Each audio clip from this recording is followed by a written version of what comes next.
What's up, everybody? Hoang here, and today we have a very special treat for you. We have a in-depth Mastemon profile by Hayes himself. Hayes is a very accomplished Mastemon player who's been maining the deck ever since BT4, so I highly value his opinion. I think he's one of the best, if not the best, Maste player in North America, and so yeah, if you want to go take it away. So I'm presenting the Mastemon deck profile today, and I guess the little bit of background is that as far as DNA Master is concerned, I played this deck in BT8, and in EX2 I got top 8 at the Philadelphia Regional. In EX3 I got top 16 at a like an online 400 or 500 player regional, and then in BT11 I barely bubbled out a top 16 at another regional. And yep, that's it. Starting with the eggs, I'm playing the Tokomon from BT14 and BT11. So the one from BT14 is your best egg, but the one from BT11 is also really good. They're both. You can honestly go away with 4 eggs, but I don't ever personally want to lose to not having my 5th egg. But 4 or 5 eggs is both fine. These are just your most consistent draws, and you want to see as many cards as you can because this deck requires multiple card combos. And then moving on to the one of Bushiagu. This card basically allows you to extend like for lethal, and it's a vaccine, so you can tuck it with your Pata. It's just a one of that comes up for pushing for game. And then the main card that makes the deck work, Patamon from BT14. It allows you to evo over any of your level 4s. Both Gatos evolve into this from this, and it lets you get DNA plays turn 2, and the Inherit is also really good. And then next up, Salamon. This one is a 2 of. You don't want to see this early too much, but it's a really good rookie on the follow-up since it lets you recover from your hand. And then the Inherit is also really good. It's all turns. Comes up a lot against Numemon especially. And then the last rookie that we're on is the EX6 Salamon. So to be honest, the rookies do not matter that much for the most part, aside from the Patamon. So the slots are somewhat flexible, but these are the rookies that I found, aside from Pata, to be the most impactful. For people who prefer to max out on their consistency, they can also cut down on Bushi to play the extra Sala, but I think these are the most high-value rookies that you can play. But most of them don't matter too much. And then the 4 of each Gato. The starter deck is really strong, but the new one is also really good. Probably the most impactful addition to the deck in EX6, outside of the Mastemon Ace, because this just gives you the second level 4 that the deck has needed since BT8. Since back then you would only play the 4 Gato and hope that you see it. And then as for the Angelomon lineup, are playing the 2 BT11 and then 3 EX6. So the 2 BT11, this is the Searcher, lets you find anything in your security.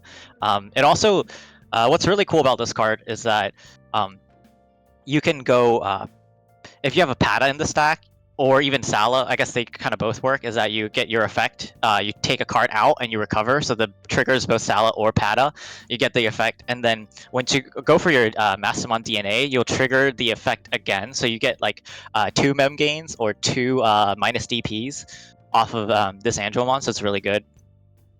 But prioritizing the EX6 one, since this is a really strong early play, letting you play the Mirai for free. When that card usually costs 5 or 4, it's just very high value, and Alliance is really strong, lets you push for game a lot easier. And then the one of Ace Angelomon, there's an argument that you could be playing 2, but I prefer having less ace level 5, since this deck doesn't have any really protection, so you'll be trading stacks a lot back and forth, and you want to minimize the amount of memory that you're just losing. And then for the Lady Devi lineup, we're just on the 2-2-2 of BT11, EX6, and starter deck. BT11 is your most powerful Lady Devi in the mid to late game, since it lets you recur your resources and just grind forever. And then the new BT11, the new EX6 Lady Devi is lets you deal with floodgates. So any Pomemons, you evolve into this, kill the Pomemon, and you get a free combo.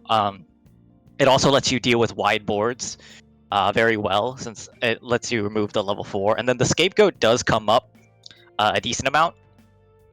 It's not an amazing protection, but it definitely does come up. And then the starter deck Lady Devi, I didn't like this card for the longest time, but in this new version of the deck, I think it's really good. Because you have more level 4s now, you're able to push out, evolve into this Lady Devi, and check your top 3 to get cards, and immediately you can threaten your ace play, and have a higher chance of having those cards that you need to threaten that ace play. And then, so the OG one, starter deck, this is still really good.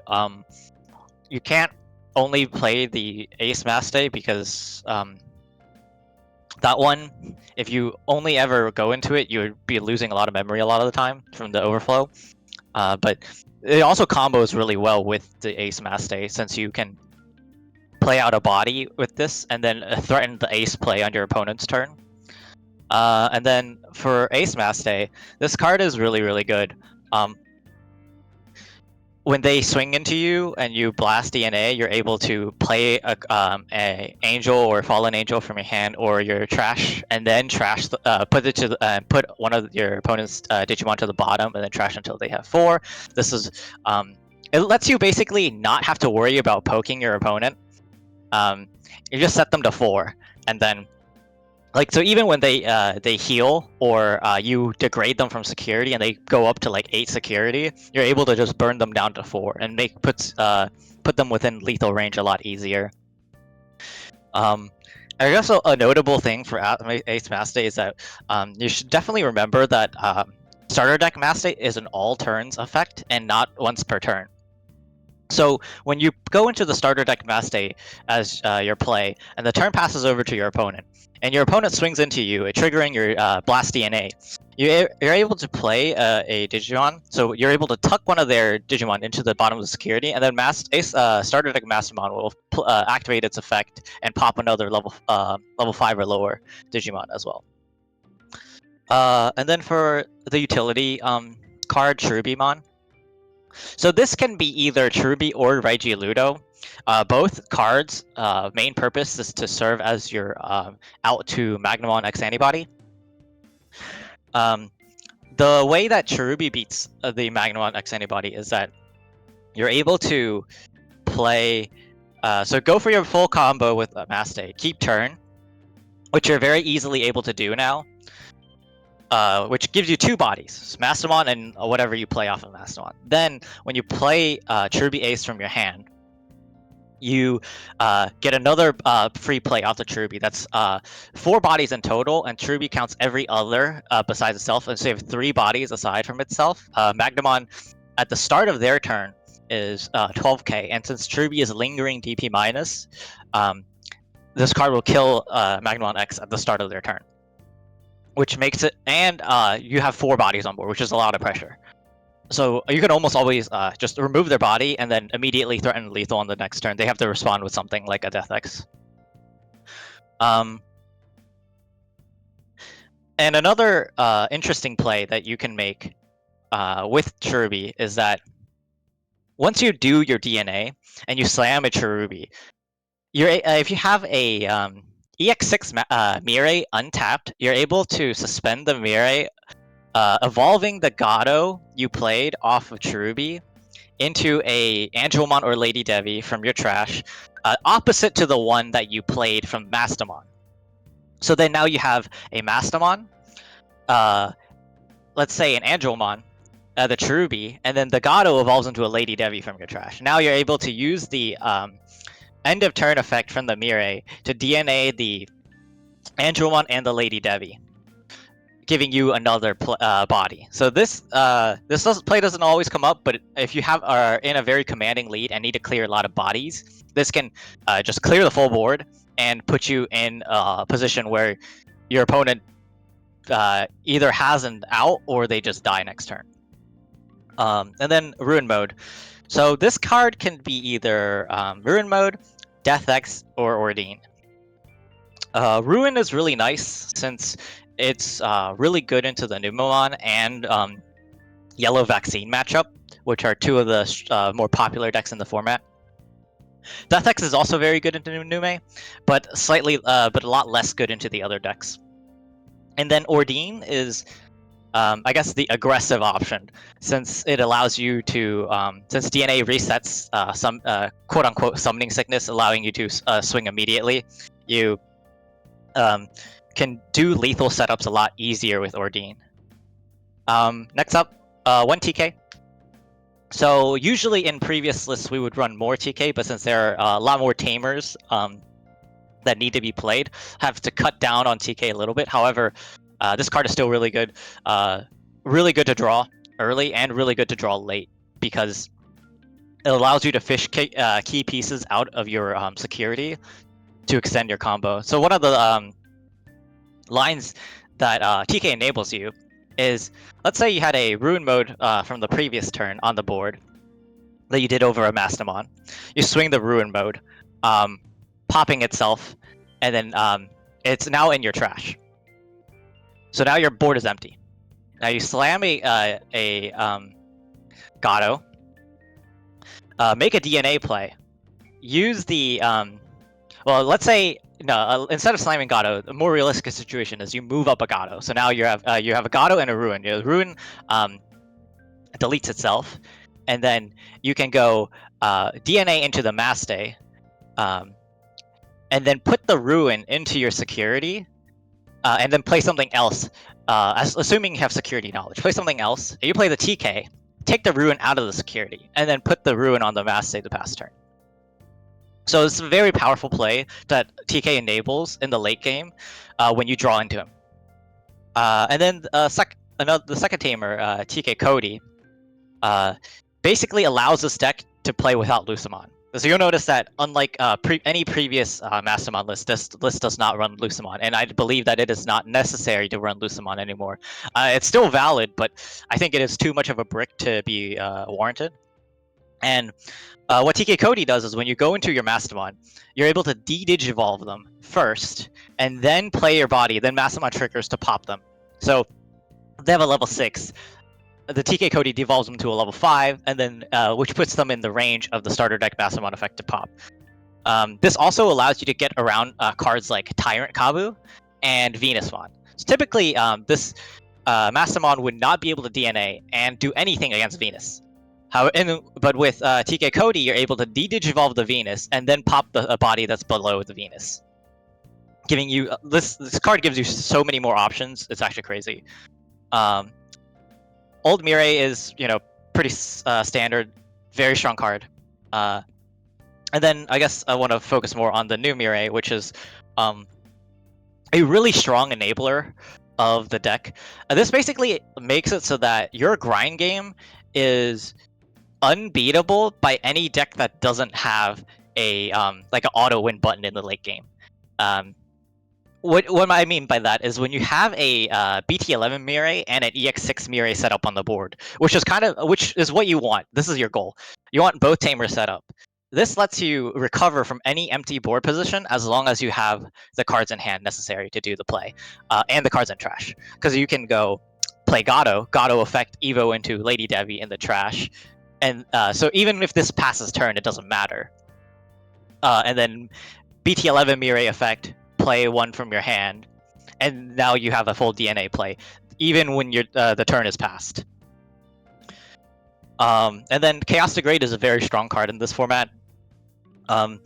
You're able to remove aces, level 6 aces for 4 cost, very good. And then in security, still strong as ever. And then the 1 reinforced to round out the deck. It's a very strong one of in this deck. You're happy to see it early, you're happy to see it late. A lot of times you'll have a Mastemon stack in the and just that, you can't make a DNA play or anything. But if you have the reinforce, you're able to play that, get some value, proc all your inherits. It's just and the threshold that reinforce gives you is very powerful. Alright, so we're going to go ahead, we're going to do a test game against one of the bots, and this is the alpha version of the EX6 patch, so this is not out to the public just yet. Hopefully we're going to have it pretty soon, but Hayes here is going to essentially walk us through what like the early Maste games are, especially Gatomon, right? One of the biggest caveats that people tend to fall into is whether or not they slam Gato versus Evo Gato, and I know that's one of your biggest, one of your biggest pet peeves, right, is when people do the wrong decision. So what is this? Is this keep? Mulligan? What do you think? This is, I would say, a keep. Really? Okay, why is that? Because so as the so assuming you are the turn player, you are going first. Right, we are. Mm-hmm. If this was going second, I think there's a stronger argument to mold this hand. Mm-hmm. But because you are going first, it is a lot harder to remove the Gatomon immediately. So passing 5 is very scary. But you can see that there is a clear line of play in your hand. So you're able to, so if you, like, I guess the most important thing is when you're deciding to mull or to not mull, try to see if there's a clear line of play. Because in this situation, we're able to play the Gato, see the top 3, and even if the top 3 whiffs, we still have a play and going to Angelmon playing a Mirai. Mm-hmm. So I think we keep this. Okay. And so this is probably one of the few decks in the game that can kind of just get away with like not opening rookie and then you can still play out, right? Because like your Brian game is so strong. That's broken, right? Like this is it's broken. Yeah. Yeah, no, this is an absolutely fantastic search, basically. Because when you hit the pata, even if your opponent outs your Gatomon, you can have a backup play.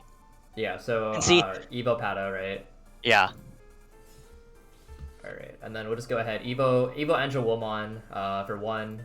Mm-hmm. And then go ahead, play out Mirai. Which Mirai would you want? I would say play the high cost one. Okay. And then play and then slam the lower cost one. Okay. Is what I would suggest. So I think we can like discuss this a little bit. Some people I think might be tempted to opt for the DNA play by slamming the Lady Devi and then going into the Mastemon Ace. I would think this is incorrect because, well, I guess in the case of the bot here, which they have a lone Lady Devi on the board, there is a validity to this play. But in general, most of the time, at turn 2, you would not have such a juicy target on the board. Right. But so generally speaking, you don't want to overcommit on board. So for example, if you commit here on the board, right, it costs you the Lady Devi and the Mastemon Ace, and you don't actually have a card to play off of the Mastemon Ace. So even if you can tuck them, you can't play anything. So you want to conserve your resources for when your opponent is more committed onto the board. And when you have enough resources to spend, where going for a play doesn't leave you stranded in the next turn. Right. So here, you are able to set up 2 Tamers immediately, have a Patamon in the back, and are threatening an ace play. So this is the new dimension that the Ace Master gives to the deck, is that previously when you would go for this level 5 play onto the board, it's very not threatening. Your opponent does not have to care that you just put a level 5 on the board. It might as well be a vanilla to them. But here, you accomplish setting up both Tamers and threatening the Ace, and have follow-up. So are you are you ever afraid of, like, say, the level 5 getting cleared out, so then you lose access to the Ace play? So in this situation, no. Because you have the Pata set up in the back, where you have the follow-up. You really want to consider having the follow-up in this deck.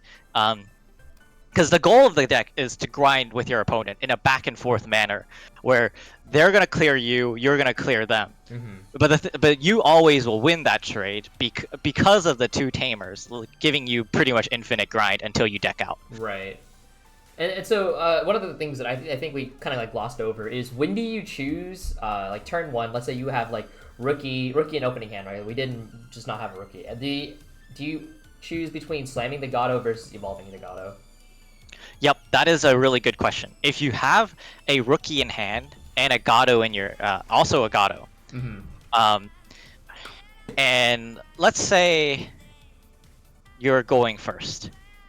If you're going first in that situation, it is okay to slam the Gato. Assuming, obviously this does, like let's say blind, right? Blind, you have rookie, Gato, and your hand's full of bricks. Then you should slam the Gato. Turn 1. Turn 2, I would not suggest to slam the Gato. If you have no other Gatos in hand, the risk of your opponent killing your Gato and denying you from any further plays is simply too high. Right. In this deck, the most ideal opener for you is the Patamon and the Mirai, specifically the BT11 Mirai.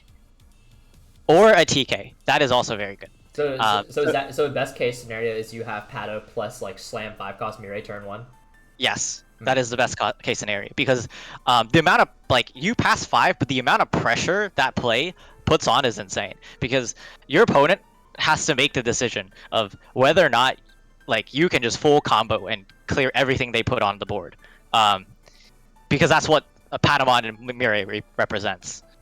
From any like even if they set you to 1, you can full clear them. Yeah. So it's a very threatening play. It's especially better if you're going second. And I want to say that this deck does prefer to go second. And if you can choose to go second, you want as many cards in your hand as possible. Because the plays innately require like multiple cards combined together. All right. And then we'll go ahead. We'll just let this go through.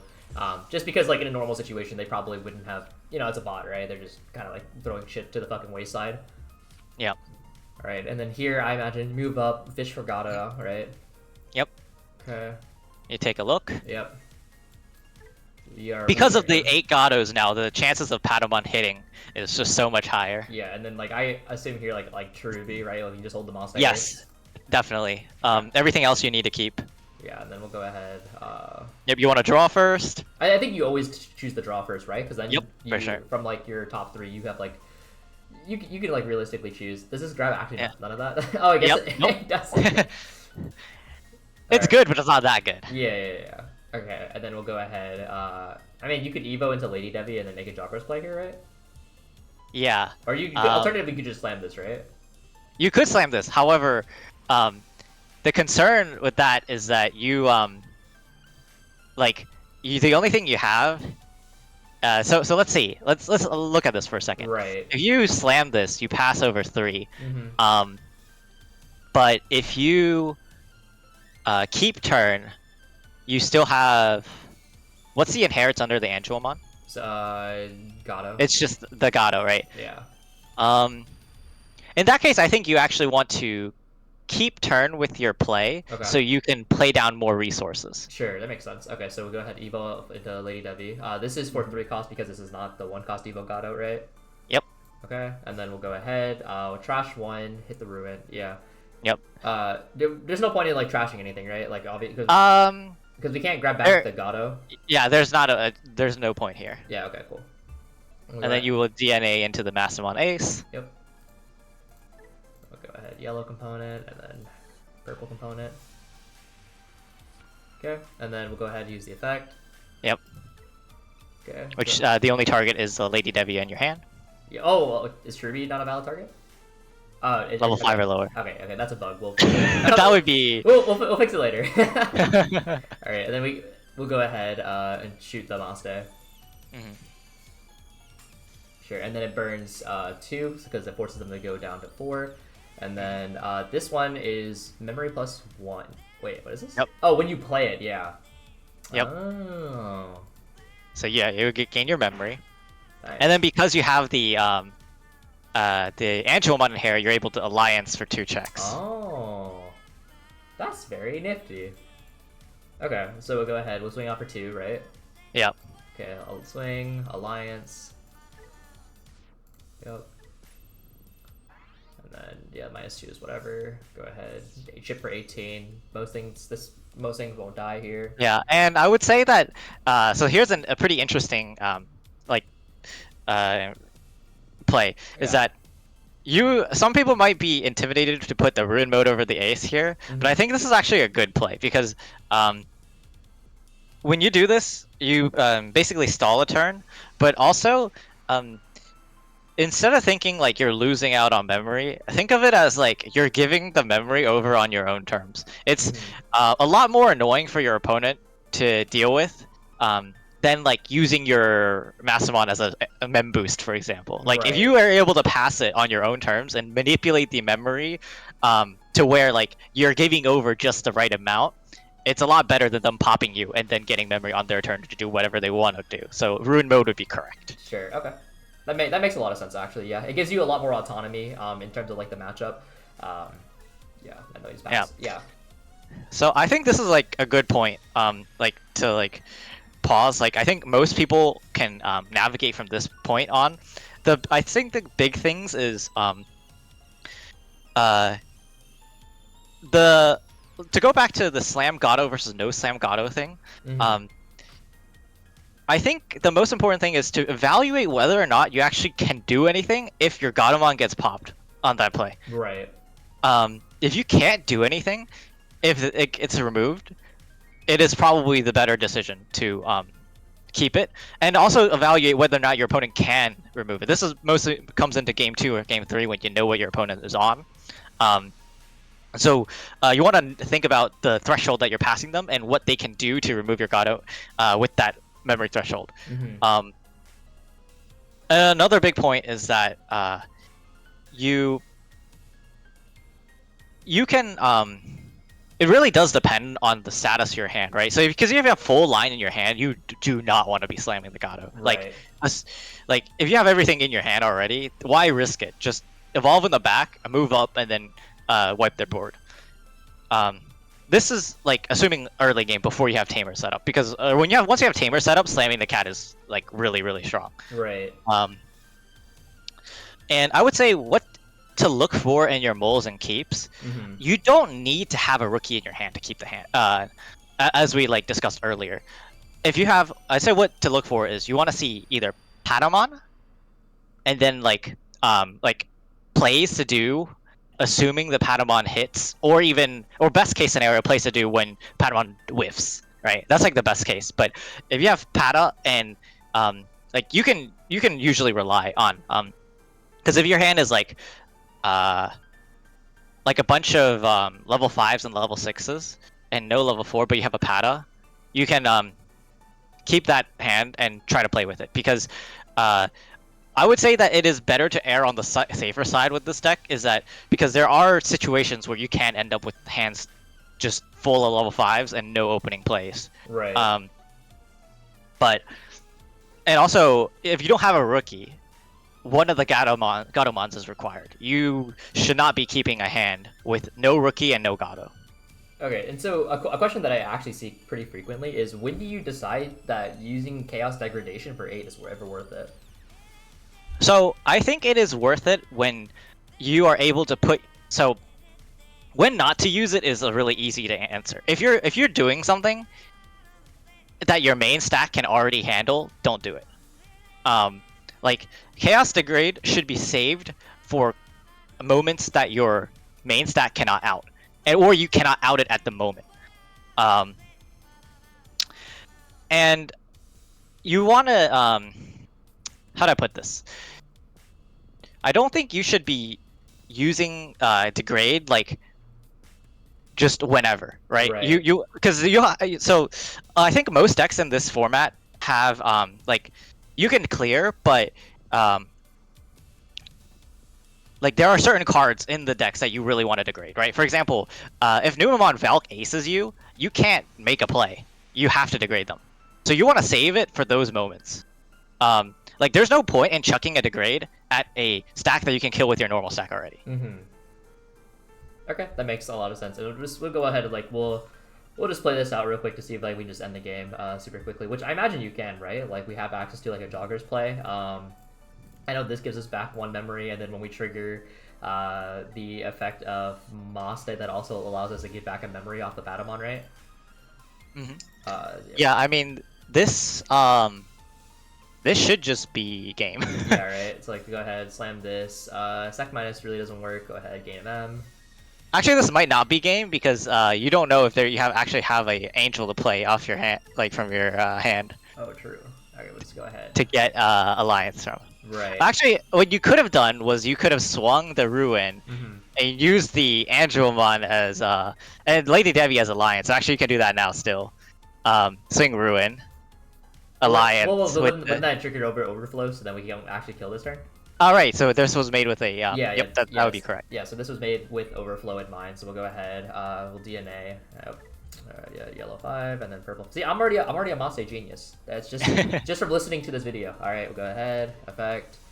We'll go ahead. You probably actually don't need. So I would say that in this specific situation, you would not use the No Maste the effect, right? Because you can't like. Let's see if I mean you can't, right? You can't. There's no targets, but the sim is is showing that you can. Oh, it's because this is what's the time to stack? It's level 5 or lower, Oh, it's a bug. Okay, yeah. right? So you can't play anything, and then you tuck them. Yeah. Oh, well, we can't tuck this actually, right? Because then No, you can. they go to 3 though, right? So like we. Yeah, you can, but you have to tuck something. Oh, I understand. Okay, well. You don't want to tuck your ruin, obviously. Yeah. Oh, and they can't play out the Gato, because it's not an angel. Hmm. Unfortunate. But then at that point, yeah, we just swing and like give us our own terms, right? Yeah, you swing alliance, and then. Well, it's not an alliance because it has to be an angel, right? Does it not have the? It has to be an angel 3-day angel. Ah, I see. Yeah. All right, we're about to get Maste aced back. That's funny. Yeah. Or no, he doesn't get to banish, right? Because it's not a Jawgrass. No. Yeah. It only activates the effect when you DNA. Yeah. The only thing it does on play is when is slam play Yeah. angel or fallen angel. Yeah. So we'll just go ahead. We play this. That's -12. Kills Maste ace. Gets back turn. Swing alliance. That's game. See, I'm already a genius. Like, so easy. But yeah. Okay. Is there anything else that we should mention? Trying to think. Anything else, Mr. Maste enthusiast? Oh, a couple things. I guess like in the general like gameplay flow of this deck is that you I don't think you should worry too much about like falling behind early. Don't feel pressure to keep up with the board like early on in the game unless you're about to die. Right. It's important like to know when to let yourself fall behind early to be able to catch up later. Right. Like let's say making a play allows you to clear certain body. Like let's say they have a level 4 on the field, right? And you could just slam the EX6 Lady Debbie, for example, to clear the board, contest the board, right? But consider that if you have like cards in your hand that better set you up for success later, play those instead. You can clear that. Like don't be afraid of letting your opponent hit you like early, as long as you're not gonna get lethaled. Like them swinging into you only benefits you because of the amount of resources that your security can give you. Right. There's so many gamers and like that they can check that can swing the course of the game, right? And just letting them attack you early so that you can play more cards, setting you up for that grind game that you're trying to win. And I guess a little tidbit about how to beat Magna X is you want to like as Cherubi is one way. The other way is Raiji Ludo if you prefer that. I like Cherubi more since it's searchable by the starter deck Gato and Raiji Ludo's not. But if they have a Magna X on the board, you can slide Raiji Ludo under any of your level 5s, taunt them into the Maste Ace, and be able to put their Magna X away. A very strong play. And it also gives you another layer of protection, right? Yeah, it gives you protection from deletion. And also, do not overcommit to an empty board. Like, if you have full combo and they got nothing on the board, don't do it. Like, unless you know that they can't can't out a level 5 without playing into Master Ace. That's, I guess, the exception. Because if you full combo onto a board and your opponent hasn't even done anything yet and they just have a bunch of resources sitting there, they come out and they clear you. And you just didn't do anything. So, the only exception, of course, is that ace. If they can't out your ace play, for example, if you're playing against like Rapidmon, it's actually quite hard for them to like kill your level 5 with like without swinging, right? So they swing, minus 5k to your level 5, and then you ace them, then you're good. So like in those situations, you can play up and force them to come into you. So, I guess an exception to this is like if you have like 2 full combos in your hand, like you full combo them once onto an empty board and you can do it again, then yeah, go ahead. so question, what is the easiest matchups for Maste then, and what is like the hardest matchups? I'd say the easiest matchups are the decks that play like honest Digimon. Like what I mean by that is like, for example, like Rapid X, very easy matchup because they play an honest Digimon. They play like honest Digimon. They move up, they try to do something with that stack, and Master is able to like easily remove it. Another easy matchup is like, actually, I found this out today. Yellow Vaccine's a pretty easy matchup. Because of the way that they are also obviously they cheat a lot of memory, but they're still playing a stack-based gameplay and like trying to play for more control, and you're able to outgrind them because they don't have an auto win condition in the late game. Mm-hmm. And decks like Nume are like you're not mechanically disadvantaged against them. So you, if you're able to stabilize early, you're able to win late. So it's whether or not you're able to stabilize early in that type of matchup. I would say that Masse like doesn't have a ton of matchups that it absolutely crushes in this in the meta, but it has a lot of matchups where it's like 55-45 that you're able to like eke out.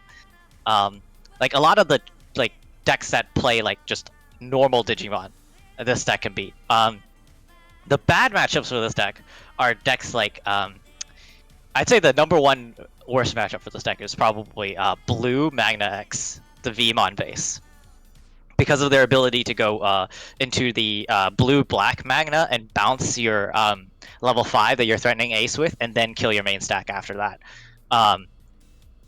Magna X in general is a very problematic card for this deck, but against the yellow build, you're able to they don't have as many tools to out your ace. But the blue build is very difficult. Another hard matchup is Demon Lords, because they have a auto win condition in the late game that can be quite difficult to handle. Your best chance against that matchup is to basically use Mirai and your DNA as like rush to try to punch them down as hard as you can early before they get to that win condition. Yeah. Okay. That's I think that sums it up. Okay, so this was a lot of information, and I'm sure people will have further questions in the comments below. Which Hayes is pretty active member in the Hoang Zero Discord, so I'm sure he'll see it. But is there any like closing thoughts you have regarding the deck? I think this deck is after testing it some more, I think it's like better than I thought. Because I thought the any deck that runs Magna X would this deck would absolutely fold to, but that is actually not true. Really the blue deck is like the blue Magna deck is an issue for this deck, and I think this is actually pretty well like a pretty strong deck in the EX6 format. I think it's a bit underexplored as far as the JP side goes, because only the player Misao was really doing well with it, and I think the deck probably like needs more competitive players like taking a look at it to see see how far they can take it. I think it actually has the potential to make really deep runs. Okay, well, thank you so much, Hayes, for doing this deck profile. Is there any shout-outs or anything you want to do right before we end this? Where's the shout-out for Lil Bro? Shout out to Llama for helping me test like this and come up with this list. He's a proponent of the, I guess, shoutouts to 8 Uko build as well. if you guys don't know, it's you basically replace all of your rookies with the Ukomons and max out on your each Mirei, so that when you like you're able to take advantage of the aggro and consistency from the Ukos, and then you don't have to have a rookie as long as you have both Mirei set up. I'm not personally not a big fan of it because it denies you the ability to evolve over rookies and play like more safe, but it is valid. It does work. All right. Well, thank you so much to Hayes. Like I said, thank you for doing this deck profile. And if you have any questions, please feel free to leave it in the comments, and I'll be sure to forward it to Hayes. So thank you, everyone.